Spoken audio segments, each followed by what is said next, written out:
Grabe, ito pala yon ang sinasabi nilang itsura ng Quiapo. Muslim community dito sa may bahagi ng Quiapo. Magugulat ka sa naging itsura ngayon.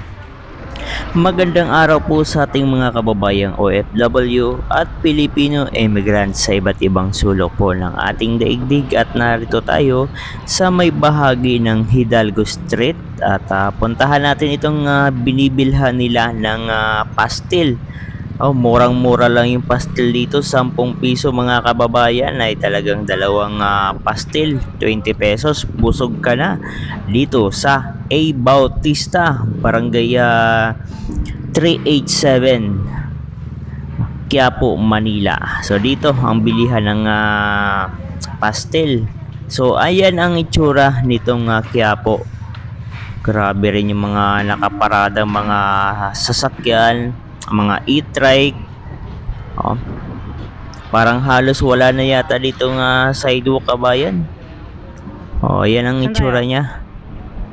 So puntahan natin yung kahabaan ng Elizondo Street dito sa Quiapo, Barangay 387, at ganito ang itsura niya.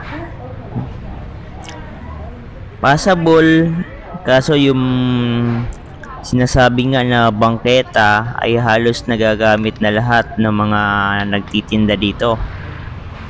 Papunta tayo sa may bahagi ng Muslim community. Grabe mga kababayan, no? Yung bangketa, no?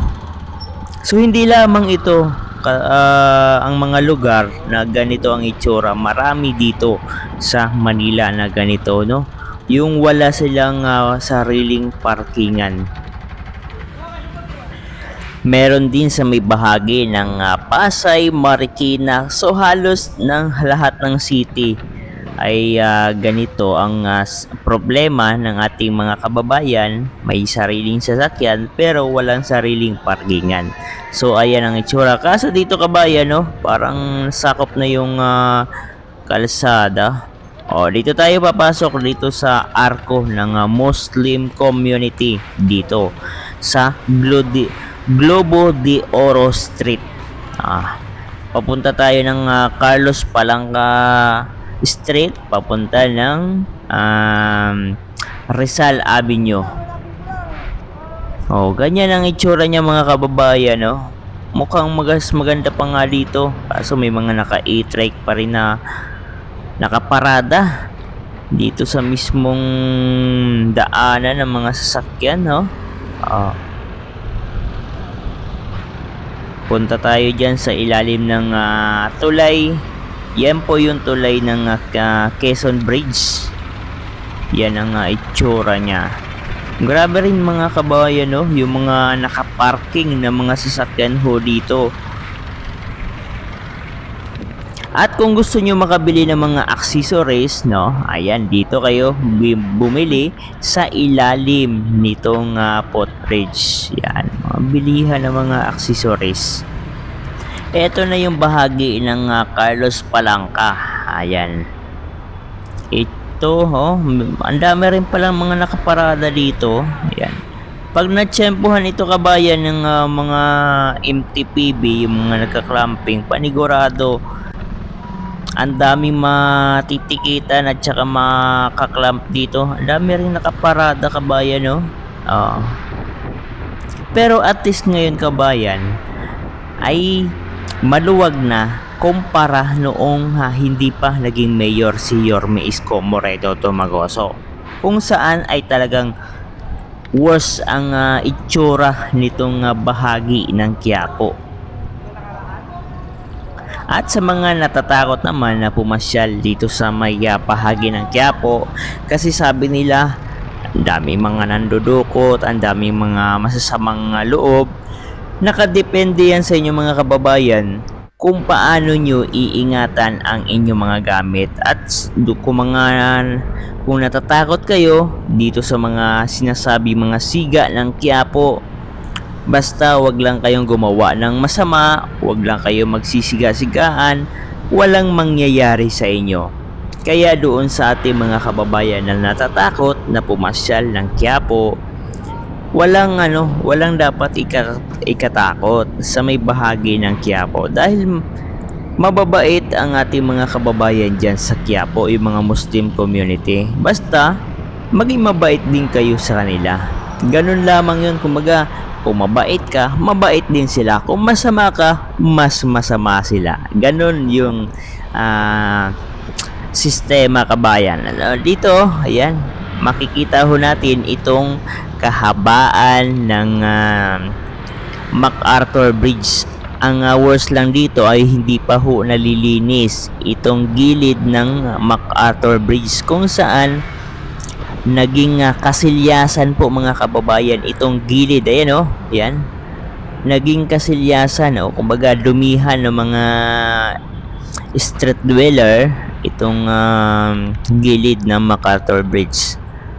Eto, mga kababayan, itong mga kariton nila dito natanggal na yan, tapos nagsibalikan na naman sila.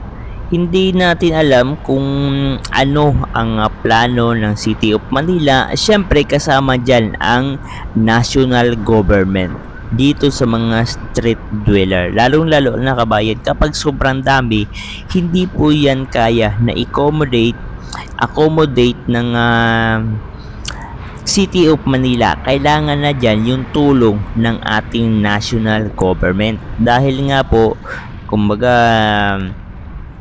dapat ipasok yan sa DSWD. Ang problema nga lang, kapag dinalas nila sa DSWD, yung iba tumatakas, ayaw po nila sa DSWD. May pagkain naman dun. Gusto nila na magpakalat-kalat lamang ho sa kalsada. Dito tayo sa ilalim ng Jones Bridge. Ayan, baha siya. Alam nyo ba, kabayan, kung bakit baha? Dahil ang katabi nito ay Ilog Pasig. Ayan ang itsura. Mukhang mas maganda ho dito. Ito, mga kabayan, ito yung daanan, yung dinaanan ho natin sa may Manila Post Office. Ito yung daanan patungo ng Intramuros. Hindi nyo na kailangan na umikot kung saan-saan pa. Hindi nyo na kailangan na pumunta ng mas malayo. Dito lamang sa Manila Post Office, dito ang daanan patungo ng Intramuros. At madadaanan na ho natin dito, o madadaanan nyo kapag kayo po ay sumakay ng jeep, na biyaheng pier.